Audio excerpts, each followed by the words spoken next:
because this is that true free market price. I love that. You just explained that better than I could have. So, um, all these derivatives and ETFs are putting layers on top of Bitcoin price. UTXO Oracle is trying to put a layer below it. Correct. Yeah. We're- You're setting the foundation. That's what's cool. Like I- this is yeah, foundational Bitcoin price.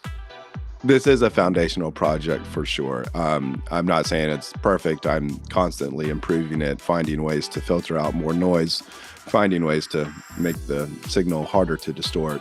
So it's a work in progress, but I am working on something very foundational here. The opinions expressed in this podcast do not necessarily reflect the opinion of Arcos Global Advisors or its advisors. The mention of different asset types or securities do not constitute a recommendation for our clients.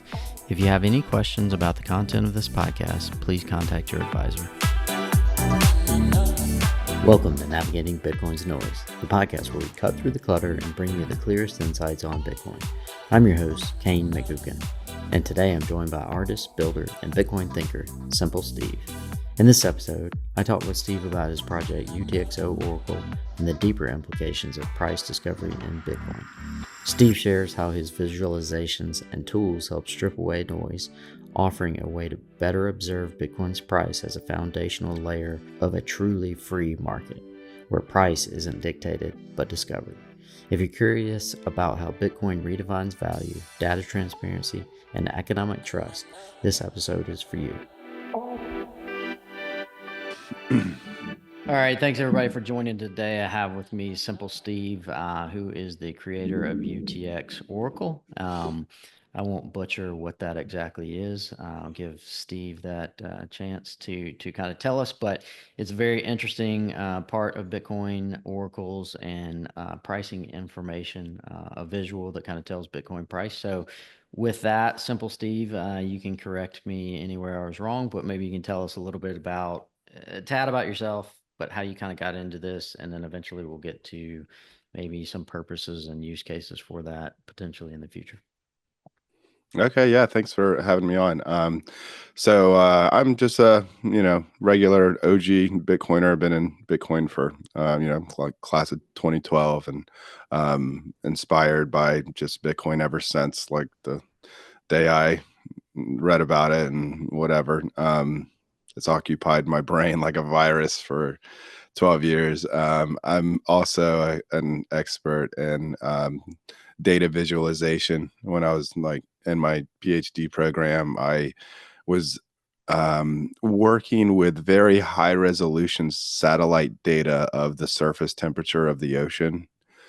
So I became very good at generating high density heat maps using Python tools. And one of the first ways, the natural ways I thought I could contribute to Bitcoin was to generate these high definition heat maps of transactions on the Bitcoin blockchain. So for 10 years now, I've maintained this database of really nice visualizations that anyone can like go to and look at. And it's so nice for me. I did it for myself mostly because every morning, a lot of people will wake up and check the price.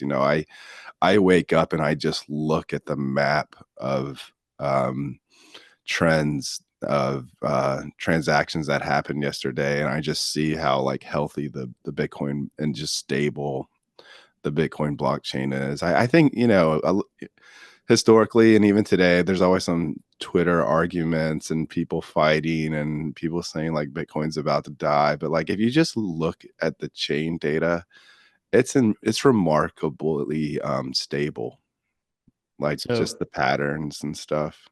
So the first thing that comes to mind here for me is just you're an artist of information, right? And Yeah, yeah, yeah, because I yeah. mean, That's a good way to put it.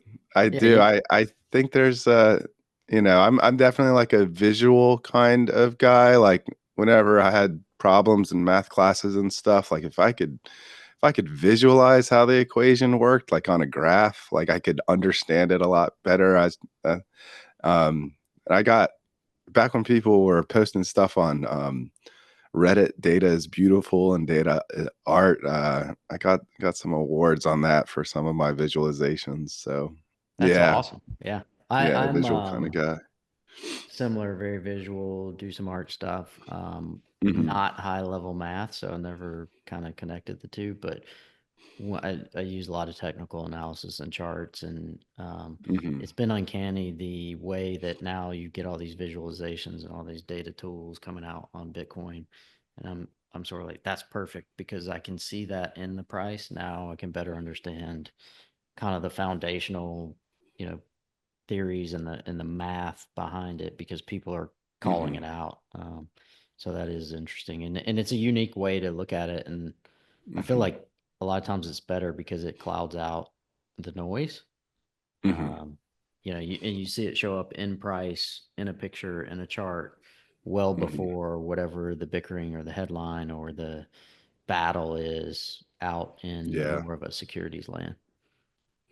Yeah, absolutely. And Bitcoin data being, open, just everyone has this data on their node. Mhm. It's like we've never had that before where you have this massive, beautiful, important data set that everyone has the ability to render visualizations from simultaneously, decentralized, in consensus. Everyone gets the same picture. Like, it's just beautiful. It's a That perfect is crazy. place. So, Yeah.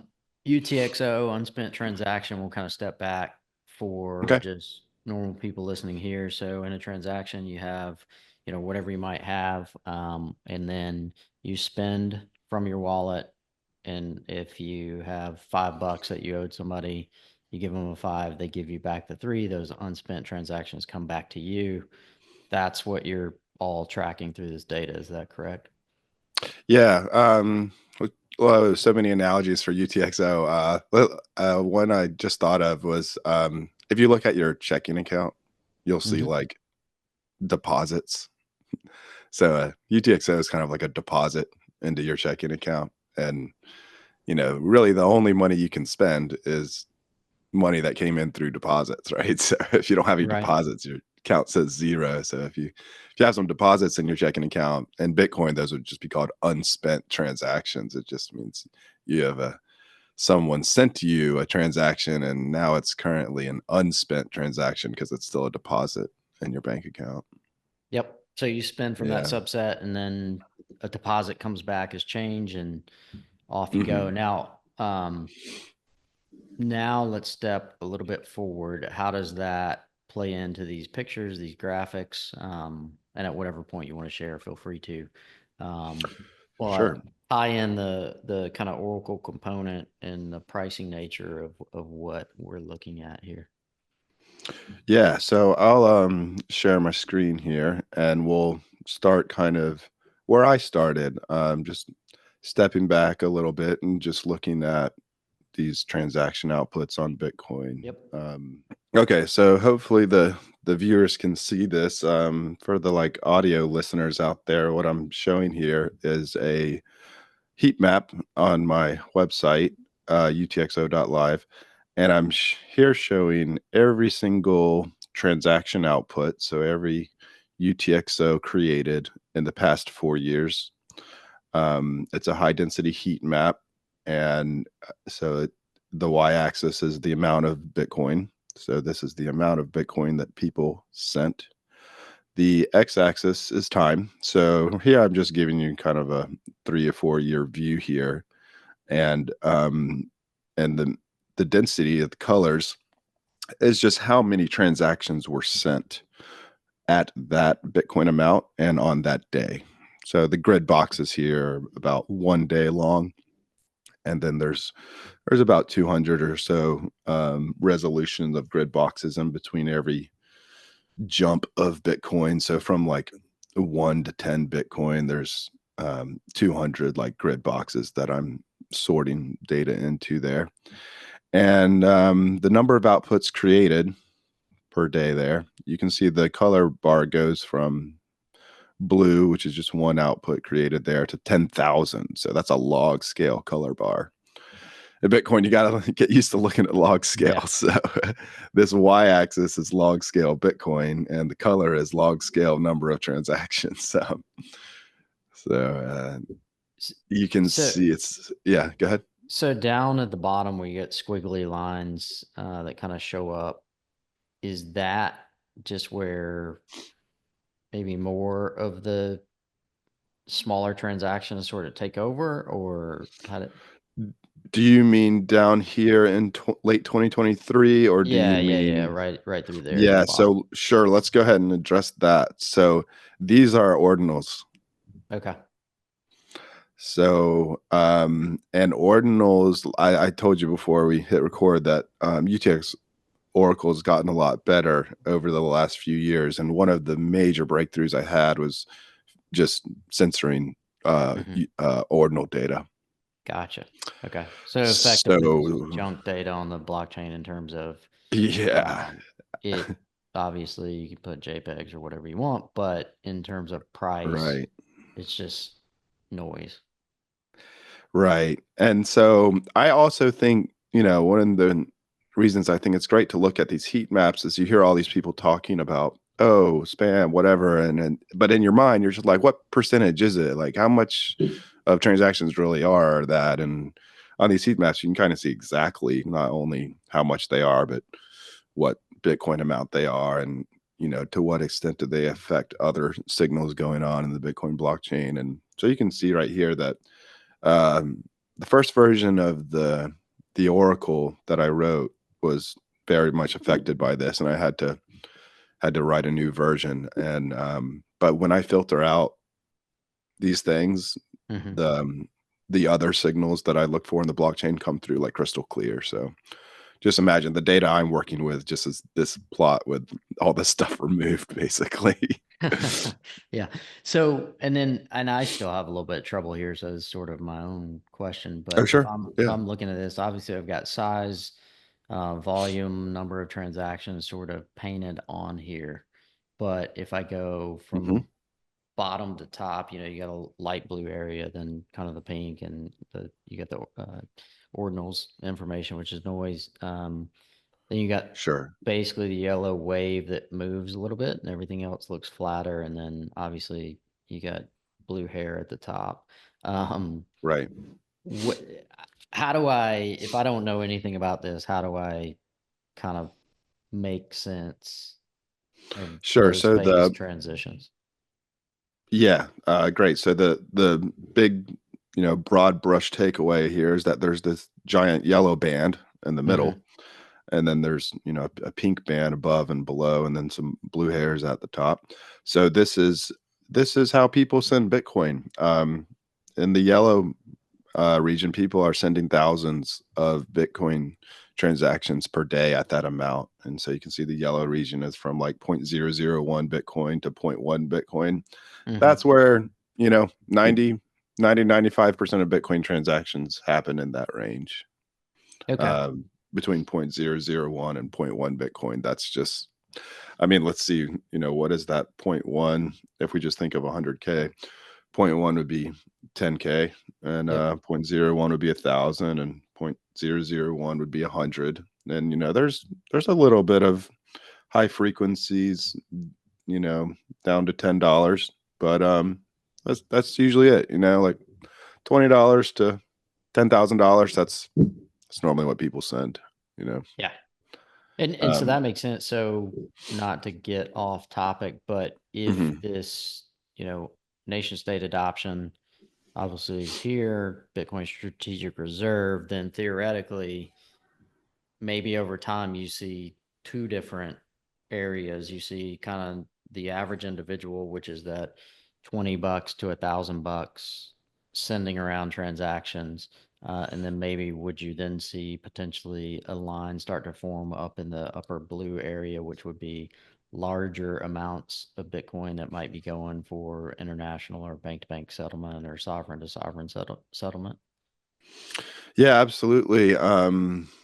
So I have seen that over the years. There didn't used to be like a $10,000 It's like Bitcoin line that I that could follow, but blue line at the very top that started to pop up. oh no, that's crazy, dude. This is 10,000 Bitcoin. Hmm. This is millions.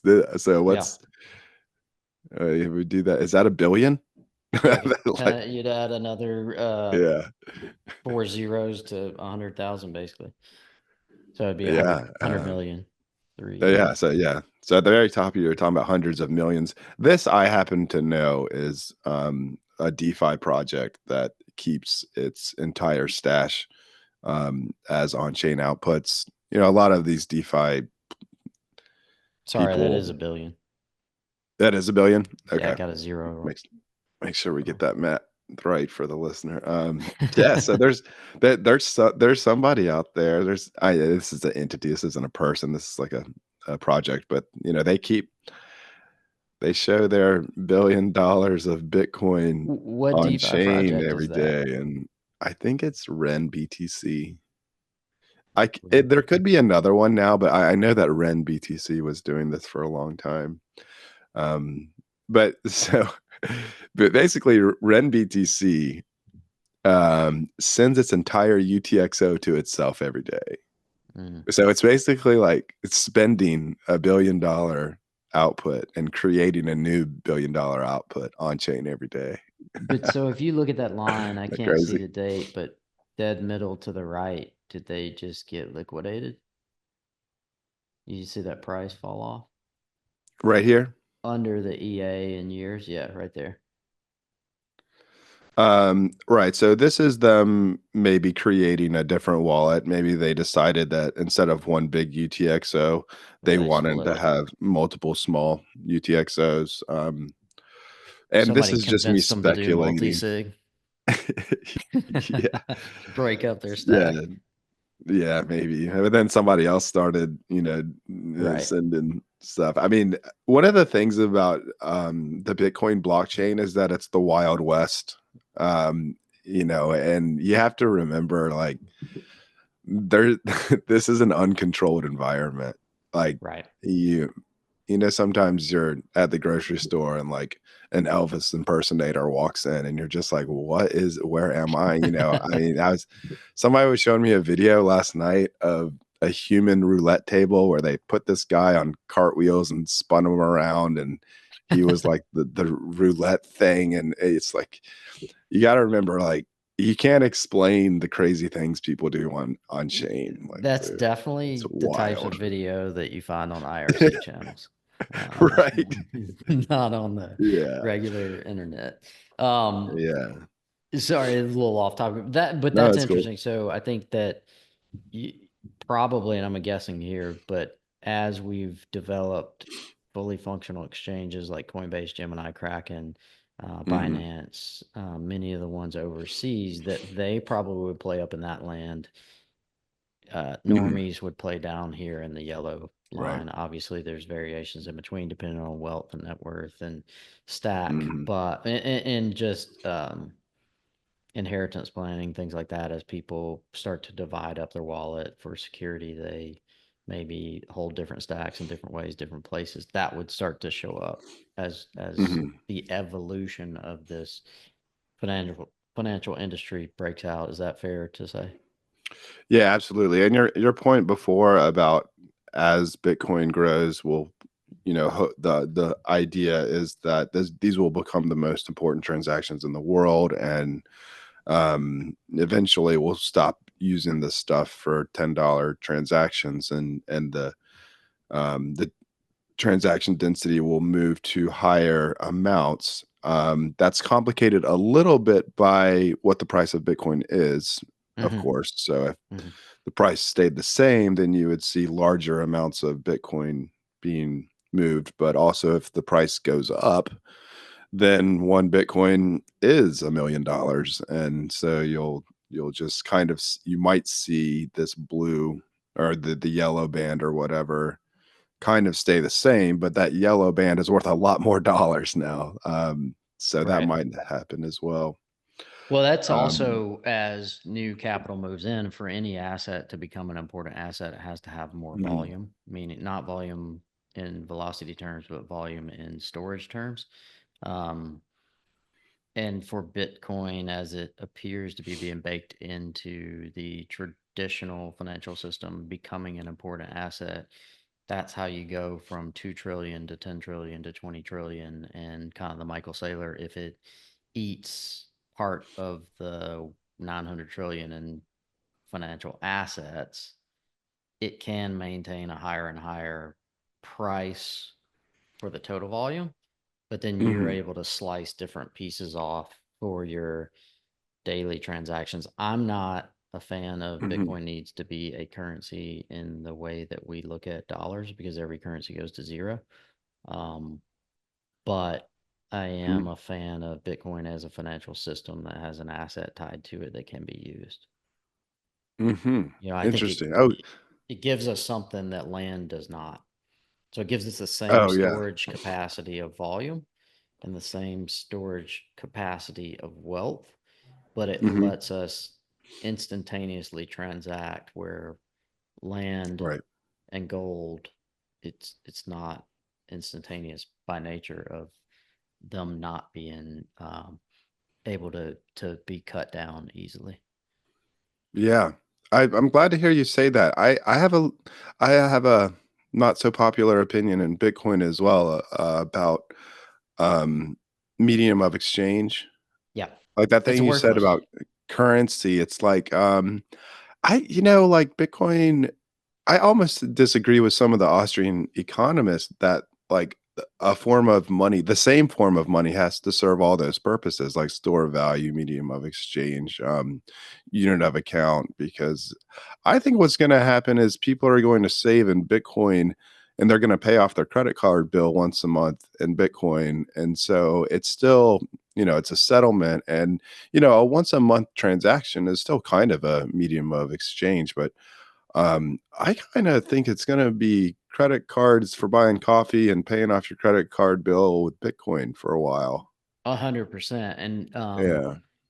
how that plays into the current battle, I'm looking for a picture because I'll throw it up. Mhm. How that plays into the current battle that we're seeing is that the challenge is for America, we've become addicted to cheap, easy access, cheap capital, Mhm. cheap goods, instantaneous, instant gratification. And we've moved away from spending like everything was on a debit card. But where the Austrians are correct is if you don't have a level of spending like it is on a debit card, the system crashes because it becomes modern monetary theory and everything is now and credit I'll pay later. But where Austrians, in my opinion, are wrong is that a financial system can't survive if it's only spend what you have access to right now because there's not enough capital liquidity in the system to allow people to take risk and pre-spend money to build productive things that create economic activity, future growth, incomes for Mm. other people. So you're kind of, in that sense, you are borrowing and levering in the short run, but in a useful Yeah. sense. And we've just gotten so far away from that in the system that's broken, and Bitcoin resets all of that into those foundational principles and kind of marries the right parts of the Austrian, and not that I believe there are right parts in the MMT crowd, but the velocity Yeah. portions that do have to be present. Yeah, extend a little bit of credit. Just give someone, like, a little bit of risks to, do Yeah, something yeah. creative and yeah, Credit is not inherently bad or destructive right. if Yeah, used properly. When credit become, and I can't yeah, find this picture, when credit becomes leverage, that's when it's damaging because right. it's once one person falters, it's a negative reflexive feedback loop that goes down through the system. Yeah, and it can't be credit and liabilities all the way down, like Lynn Alden says. Like if you trace the Federal Reserve to the core, you'll see there's no sound settlement anywhere. It's just liabilities all the way down, right? Yeah, yeah, and that was what was important. Everybody's like, "Well, we came off the gold standard in 71." Really, Mhm. it was not 71, it was 1933. And so we had Mhm. this pretend we're on the gold standard um, between 1973 or no, 1933 and 1971. And Mhm. once we officially stated what was already being done in actions, in 71, that's when, in my opinion, we moved to strictly just modern monetary theory. Gotcha. Um, Yeah. I can't find this. So, anyways, sort of got off track there. So let's get back Well, to that's cool. No, I appreciate that. I learned something from that. well, maybe Um, we can riff on that. we're And Bitcoiners, man. We'll go deep into anything, any tangent you want to. yeah, we can riff on that again. But I'll get back to your picture because I think not only is it cool, but I think what you've figured out about Bitcoin price is something that people probably should know. So let's take it back. Picture, you Mhm. figured this out, you put the data in. How how do you use this as something meaningful, or what does this do for you? What does the average user kind of take away here? Sure. So I was just explaining the origins of UTX Oracle, which is this decentralized Bitcoin price finder. It came from me studying these heat maps and noticing that not only is there a band of yellow here, but there's a bunch of parallel traces here. You know, you can see that these concurrent jagged lines are all um, parallel to each other, and they all change. And at first, I didn't know what these were, but then it didn't take long to realize, oh, these are just exact amounts, the different exact amounts of US dollars that people spend. The brightest one here is $100. It, the most common USD amount's been $100 for quite a long time now. It used to be like $1 and $5, but it's been $100 for the past like 10 years or so, or maybe 7 or 8 years. This is $50. This is $20. If you go up one decade from 100, you get to 1,000. So this is the $1,000 line right here. You can see a $10,000 line up there, but you can see that there's a lot of information here. There's a and the UTX Oracle, it makes use of this information in a very simple way. So if I know that this is the $100 line, and I know how much Bitcoin that transaction was for, then I simply divide $100 by how much Bitcoin they sent, and that's the price that that person used when they attempted to send exactly $100 in terms of Bitcoin. Okay. And people ask me like, "Oh, do I have to give it a starting price?" Actually, I don't have to give it a starting price because not only are these signals clear, but the way these signals kind of ramp up and then ramp down. It's kind of like a bell curve in the vertical Mm-hmm. direction with these large spikes everywhere. Mm-hmm. Because that is so consistent, I can lock on to not only like you know where these things are occurring, but like which line is which. So that the program knows that this is the $100 line without you having to tell it, just because of how consistent the overall shape is.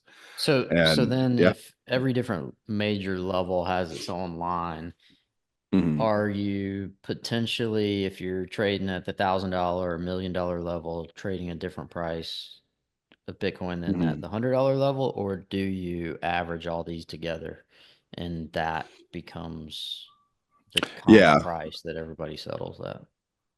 I average all of them together. So if I'm looking at the $1,000 line, then I see, okay, this person sent this much Bitcoin for $1,000, and then I just divide $1,000 by that Bitcoin amount. Do the same thing for all the lines, and then I just average all the prices together to get the average price. So then the two million or $2 trillion market is trading effectively the average of that. But theoretically, if you're trading larger or smaller amounts of Bitcoin, you're probably not getting that price. Are you saying like if somebody's wants to make a $10,000 Bitcoin trade, they're going to pay a different price than somebody that's sending $100? Is that what you're saying? Yeah. Yeah. Okay. Yeah, that might be true. So I could break out the analysis by how much Bitcoin it was. That'd be interesting to see the difference. Yeah. Uh, I mean, it, it would make mhm. sense. I mean, that's typical. If you buy in bulk, you get a lower price than if you buy one unit of something.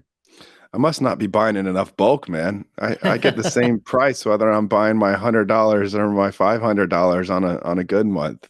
Yeah. I mean that may be it. That's just where my head went Yeah, when maybe I so. saw the different tiers. But all right, that's definitely cool though, because you can clearly see. and the Right. behavior of each price range seems to be exactly the same. Right.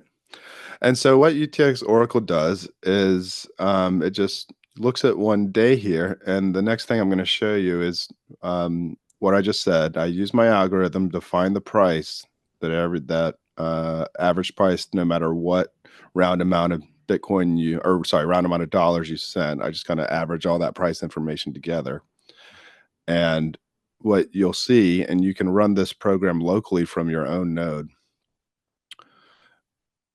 So here is me showing you what happened on the day of May 1st, 2025. We're recording this video on May 2nd. So I just ran this morning. Mm-hmm. And so all this data comes from your local node. If you can see, I have my little terminal window here, and I've got my Bitcoin node here. And so everyone who downloads this program and runs it from their own node will get the exact same price. I'm going to That's step why in I'm. right here with Oh just a yeah, sure. second. uh On your website, the code is there. I was reading through it last night. It'll tell you every step to do, walk you hmm through just complete setup as long as you're running a node. The instructions are there. So you could, at home, if you decided you wanted to do this and run this thing, keep track of it, you could do it yourself. Right. And that's why, that there's advantages and disadvantages to getting your price from an exchange. Normally people would get the price from Coinbase or Coin Market Cap or CoinGecko. They use a third party price thing. This is a very different kind of price that comes with some very big advantages, but also some differences too. It's not I won't say it's like the holy grail, but this price is coming not It's coming from from the an market. exchange. Yeah, it's coming directly from the market, directly from the chain itself. Yeah. And so it's So got when properties that are very different. Yeah. so when people talk about let the free market decide, Mhm. like in the Bitcoin system, Big B Bitcoin, this is where the free market has decided price should be versus if you go to a Coinbase, Gemini, Kraken, any Binance, any exchange, they may be using this price on the back end. They may be doing something. They're obviously scalping a little bit out of every price because they got to pay bills and there's costs that are associated Mhm. with infrastructure and doing trade. So that price that comes back to the user may be slightly different. And for listeners, Mhm. a little bit further understanding, we don't have to go off track here. We talked about it offline, but that's effectively what Sam Bankman Fried Mhm. did Right. in, kind of 2016 or 17 to 2022. Um, he set up arbitrage because Bitcoin traded different at different prices in the US than it did in China and Japan and Europe based on the different exchanges, which were the only ways that you could buy it for the average person. Um, so they all had different prices. So as long as you had enough money on each different exchange, you could arb that out. And he made, I think at one point he said he made like $1 million a day. Now, there was a lot of fraud Wow. in there, but Yeah. the initial setup was just arbing Bitcoin, which effectively, let's just say for a second, he was running a UTX Oracle and said, well, price is actually 96, but it's trading at 105. Then he's selling Mhm. on that market, buying on a different market, and vice versa. Right. And also Sam Bankman-Fried, didn't really have the Bitcoin Correct. that he claimed to be selling, and Yep. so, you could call that like a paper trading Yeah. price, And he and, was distorting price in an and API is driven distorting market. it. Yep. Yeah. So, with exchanges, that's those things you said are the major, issues, and UTX Oracle fixes some of those because UTX Oracle only looks at prices that have been withdrawn. Hmm. These are on-chain withdrawals or on-chain peer-to-peer transactions. It's the opposite of paper trading. So these are not all those prices around the world actually refer to Bitcoin being traded, but UTX Oracle Correct. is 100%. So it Uh, right. So it doesn't get as many price points as Coinbase does, but how many of those price points were actually people who withdrew their Bitcoin? Very, very few percentage of them. Right. And there's a Yeah. bifurcation in this market because that's what's important now that we have ETFs, options on ETFs, we've got Hmm. Bitcoin futures, Bitcoin options on futures. You have all these Hmm. different traditional tools that will create a lot of noise around the actual price. And it will Hmm. it builds in layers for more arbitrage. Hmm. Which Yeah. is pay for Bitcoin, which pushes Bitcoin price around. You can see the last 6 months, Bitcoin prices acted differently than in past cycles. You probably could prove that out more. But Well, yeah. this is an important piece because this is that true free market price. I love that. You just explained that better than I could. So, um, all these derivatives and ETFs are putting layers on top of Bitcoin price. UTXO Oracle is trying to put a layer below it. Correct. Yeah. You're Where you're setting the foundation. That's what's cool. I Like this is yeah, foundational and Bitcoin price. this is a foundational project for sure. I'm not saying it's perfect. I'm constantly improving it, finding ways to filter out more noise, finding ways to make the signal harder to distort. So it's a work in progress, but I am working on something very foundational here for Yeah. sure. Yeah. I think that's again visually where um I can see things visually that I can't compute from the mathematical side, Right. which I think is kind of what drove the conversation here for me to reach out and say, hey, let's talk about this and explain it. Because the average person just looks at it and it's like, okay, cool, you made a picture out of Yeah. some data. Wow. A Bitcoin price. Wow. Never seen a Bitcoin chart before. Yeah. Yeah. Great. Oh, cool. Another hodl wave chart. Yeah, it's like, yeah, your price has noise in it, man. Yours isn't as good as CoinGecko's. I get And a it's lot of also, that. Like, yeah, and it's interesting to see, which I had no clue of, but one of the first things like, what's that squiggly line down there? And you proved out ordinals, right? Which the right. impact that it had on Bitcoin was it jammed the mempool and prices to settle Bitcoin went through the roof. Hmm.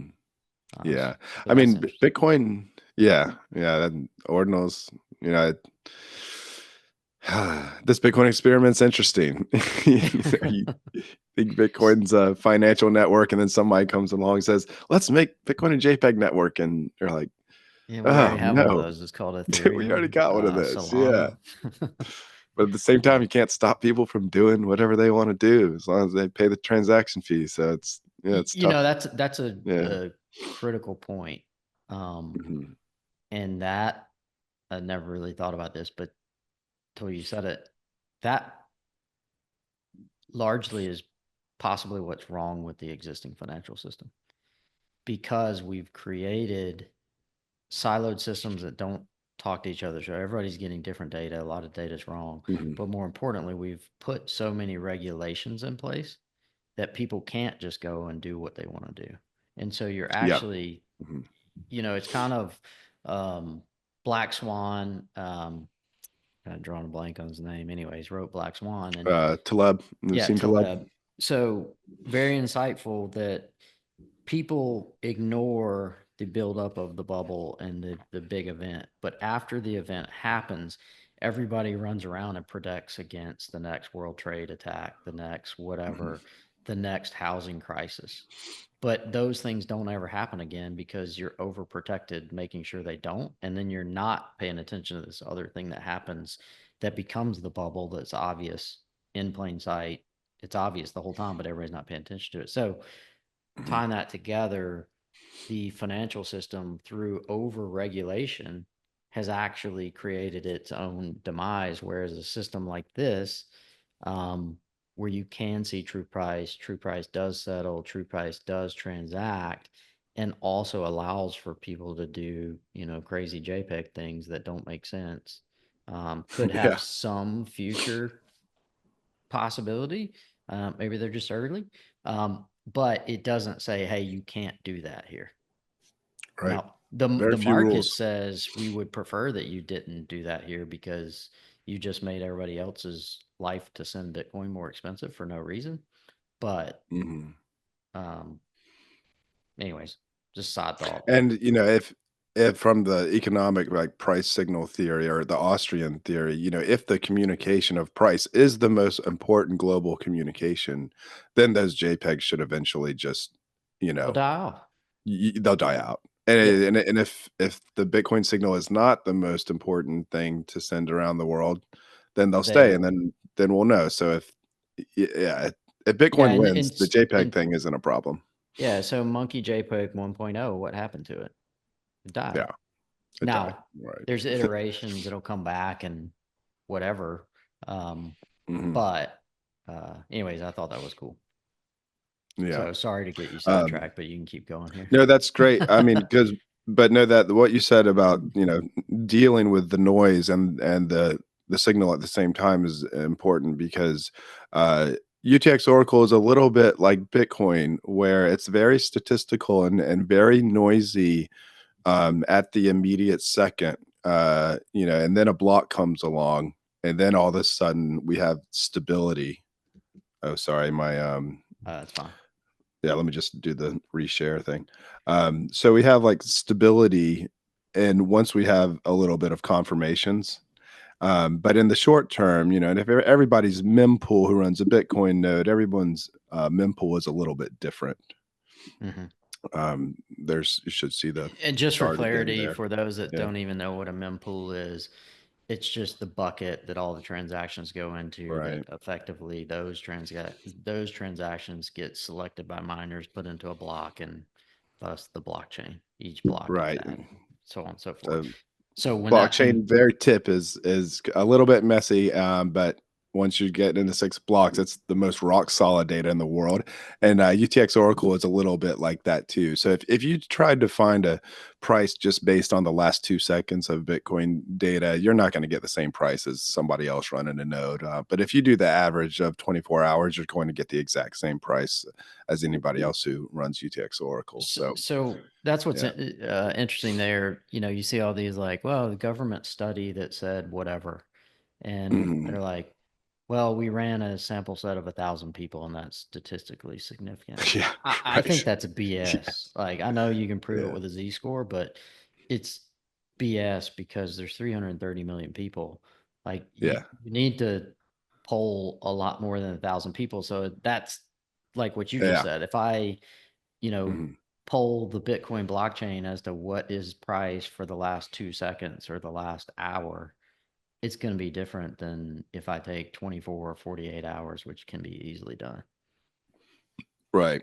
And so if you look back at this plot, the amount of data I'm dealing with is about, in a day here, you're talking about 500,000 total transaction data points in a single day.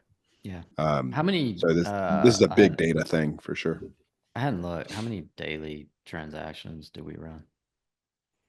Um, so I And mean, if you don't like I know, it's said, fine. I just, no, UTX Oracle, I'm dealing with about 500,000. I think if I didn't filter out anything and mhm, looked just at all transactions, we would probably be seeing about 10,000 outputs per day. okay. So there's 144 blocks a day on average, Yep. and an average block has somewhere between like 2 and 3,000 transactions, Hmm. and then an average transaction sometimes it has 3 or 4 um, Inputs outputs. or Yeah, output. it's Yeah. not always just one recipient per transaction. Sometimes there's like 3 or 4 recipient per transaction. Yeah. Yep. Because Yeah. that's the thing that's different um, in traditional currency land. So if you have $3, you just give the person $3. But usually in Bitcoin, you would give them a $5. They Mhm. would give you back two, which are those outputs. That's correct, right? Right, and if you're an exchange and you have 100 customers withdraw at the same time, then you pay all those people in the same transaction. Yeah. Yep. Yeah. Um, So, yeah, so if it's okay, like I showed you the local version that everyone can run themselves.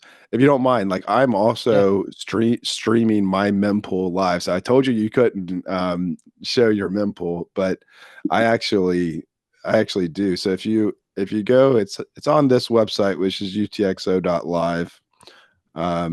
You can click on Oracle. And what I've decided to do for now is just to stream my mempool with the absolute latest prices straight to a YouTube stream.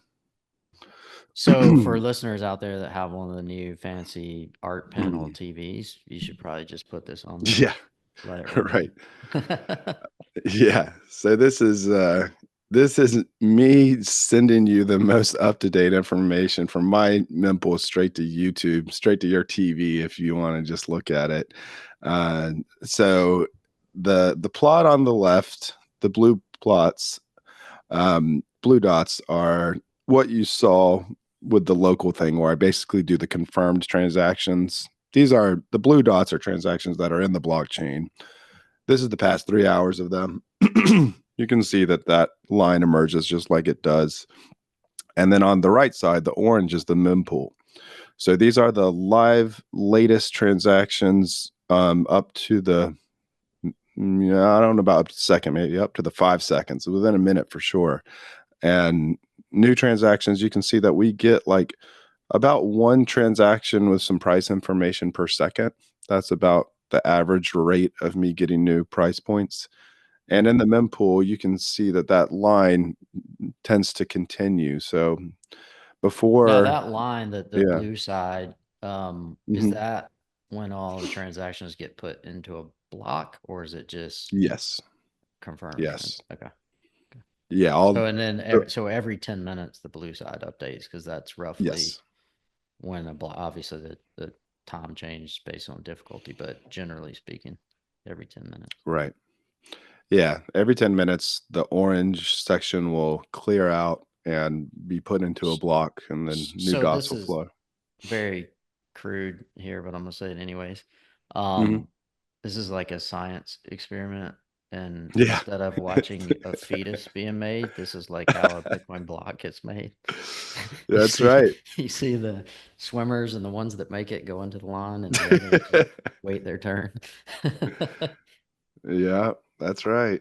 Someone called it like a lava lamp, Yeah, like a whisker growing in it. yeah, yeah. Yeah, Yeah, this I is decided to make the live stream just to, yeah, a lot of what I've done, I feel like I just couldn't communicate that what I'm doing is real. And yeah. so I just decided to just kind of make the live stream and just look like this is really happening. Like the Bitcoin price is really on chain. Like I know there's some statistical aspects to it. Like you can see that vertical line and the blue dots at right at 8 a.m. there. You can see that sometimes we get a block where somebody was doing crazy stuff and we don't have any price information. So it's not Yeah, well, I was perfect. gonna say because But that's an attack vector where people try to put empty blocks in to. right. And so UTX Oracle has that same attack vector. You could probably spend $1 million and buy up all the block space in the day and make sure UTX Oracle didn't get any price information. So here's something, and I think this might be what you referenced at 8 a.m. But looking at this, so you see at 7:30, there's a gap in price, but it's way up there at the 100,000 level, and then there's a tail. It's kind of like a comet, but it's shooting up instead of down. And then at Yeah. 9:40, you've got the same gap in price, and then this constellation around Hmm. 100 grand. Is that nation states or is that hedge funds? Good question. This could be that somebody decided that they wanted to trade at 100K, even though the Coinbase was telling them 97K. Maybe somebody negotiated a trade offline for a hundred So are thousand you, dollars. So, well, what's interesting there, hearing you say that, so are you familiar with spoofing? oh, So when you kind it, of, yeah, spoofing, yeah, yeah. it's illegal in traditional markets. Major banks have done it for years. JP Morgan currency traders went to jail in the last few years. There was a Department of Justice deal for them spoofing gold and commodities markets. Um, First thing that comes to mind is those look like spoofing prices. I Could be, mean, could be maybe, spoofing. Yeah, it could be spoofing. some OTC desk just said, "Hey, we'll settle here because we can get it done." That does happen, but I Oh, would there we be go. Yeah, nice. I'd be Sorry to curious interrupt. if Just that had a block. shows Yeah. up, if that shows up every day. Yeah. So there's it's a check on exchange prices in a few ways. One thing you'll see is if you see this blue line split into two, Hmm. um, that's usually reflective that there is an arbitrage opportunity that some prices have. Some exchanges have different prices than other ones. So that would be Uh, like the Sam Bankman Fried scenario. Yeah, sure. Or just, there's some market inefficiency, and Kraken and Coinbase have two different prices. Yeah. If you so you'll see not just the price, but you also see the uncertainty in the Hmm. price. If this line becomes more blurry, it means that not many Nobody places knows where agree price is. Yeah, and what so the price is. example of Yeah. that, in 2020, I don't remember, 2020, 2021, when rates just fell apart. Um, I was in my car going to a meeting and got out and I was like, whoa, rates just got torpedoed. Yeah. And it was I forgot, it was a big percentage move, like ungodly percentage move. And I just called my mortgage broker. I was like, where can you quote me a refi on my mortgage? And he goes, I don't know. I was like, what do you mean? He's like, well, nobody knows where rates are. I was like, well, where can you quote me? And he was like, this was the first downdraft. He's like, let me look. And he came back. He's like, I think we can do 3%. I said, okay, done. And um, he's like, what do you mean? I was like, well, if you don't know where it is, and this move, I'm not playing around. That's like historically low. Just let's get it done. I'm gonna do a refi. So Hmm. rates went a little lower, then they bounced back up to 3.5, and then they ultimately went down into like the 260s. Um, but it's funny because that scenario you can see it real time, meaning Hmm. like the dispersion of nobody knows where price is. Yeah. And related, like a resistance to flash crashes. If you see a Coinbase or somebody has somebody trying to liquidate somebody else, so they dump a bunch of money or they take away a bunch of money. Likely the volume or the liquidity going into those exchanges just for the sake of a flash crash, just for the sake of force of liquidation. That stuff Mhm. probably isn't going to show up on the Oracle because probably Yeah. it didn't have any on-chain withdrawal associated with that. You know, I guess technically, yeah. and we sort of covered this, but you should be able to see leverage then if um maybe traditional Coinbase, those exchanges price gets too far away from this price. Hmm. Yeah. And then, Mhm. oh, go ahead. Oh no, I was just agreeing with you. This is all kind of new, and people are kind of asking me what are going to be the implications of this and the use cases, and still trying to figure it out. We're all don't know exactly how this is going to affect everything. Like I'm saying, I'm kind of building trying to build a new foundation instead of building like a new application on top. But um, certainly. Uh, One of the things is providing this new price information, with the YouTube feed so that everybody can see what's happening. It might end up be kind of like a mempool space. Hmm. Maybe this is kind of like the mempool space of price where you can see it from your own node. Yeah. And so Um, for listeners, mempool.space is just where you could mhm, go and watch blocks be filled before they come onto the blockchain. You also right. can see, hey, at what price level would it cost? Like, what's the fee to move certain price levels of Bitcoin? Yeah. And for people who are going to make a big Bitcoin transaction soon or trade soon, and you're just, man, I hope my exchange has the price that everybody over the world is paying, like Hmm. UTXO Oracle live on YouTube or just my website is a really good place to get it. Like, okay, yeah, no, everybody in the world is paying this price. Like you're not So getting a in bad dis price. in dislocations, that's a good point. In Mhm. dislocations, euphoric markets, tops, in big lows, uh, does how does this line look just generally speaking? Is it all over the place? Is it still, Historically. Yeah, so let's just say we were to Yeah. blow out to 150, 200K next week.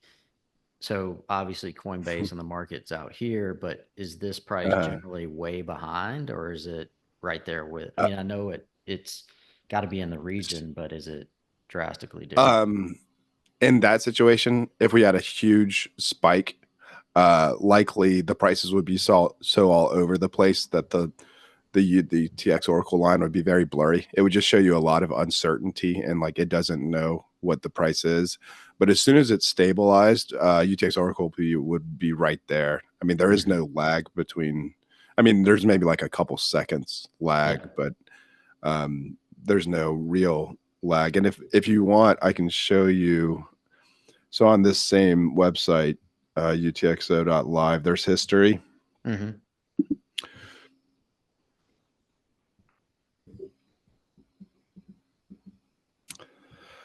So I haven't updated this chart since like February or whatever, but So is you can that just see showing the UTX Oracle trades basically in the middle of, because it looks like there's purple on both right. sides.